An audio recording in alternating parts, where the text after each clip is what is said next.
Oliver and his brake van Toad liked working in the big yards, but one morning Toad noticed that Oliver was unhappy. He decided to find out why.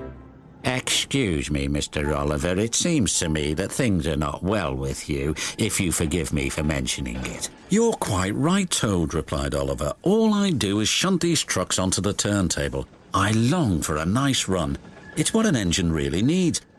"Quite so, Mr. Oliver. May I suggest that you speak to the Fat Controller about your problems?" Oliver just grew unhappier, and he was rough with the trucks. "You're no good, Oliver. You're dangerous. We want Percy." "Pa, Percy's far too busy to be bothered with the likes of you." And he bumped the trucks hard.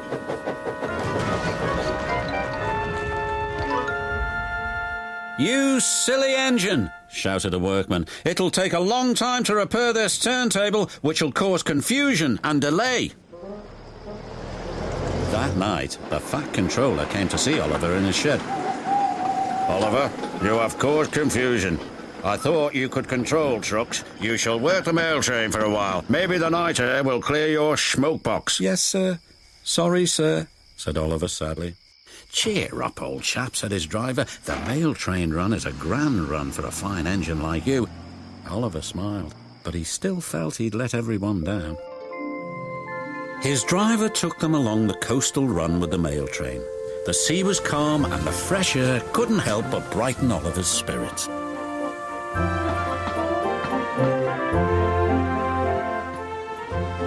They made good speed until it was time to collect some important mail from Harold the helicopter.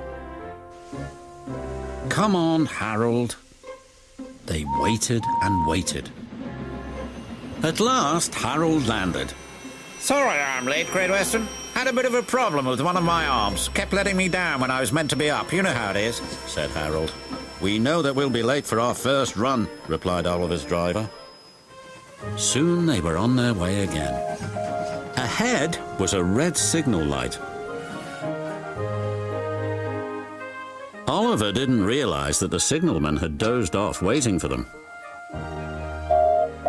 Oliver whistled several times, but the signal stayed red. "There must be something wrong with that signal. We'll go slowly and stop by the signal box," said his driver. But they never reached it. The points before the signal box were switched to an old track.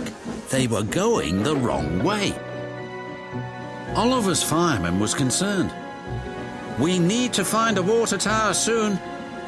Instead, they saw an old run-down station. Disaster lay ahead.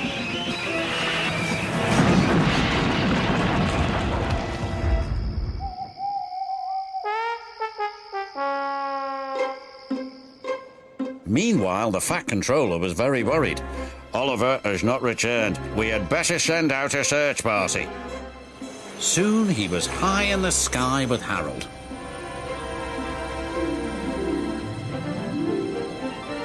"There they are."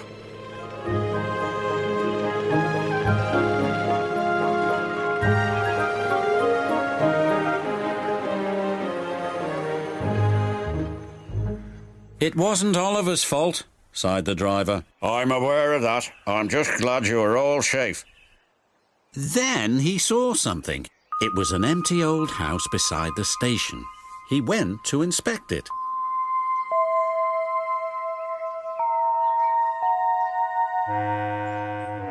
When he returned, he spoke to Oliver. "Oliver, you have found another attraction for our island. We'll make this house as good as new, and visitors can come and have tea and crumpets there."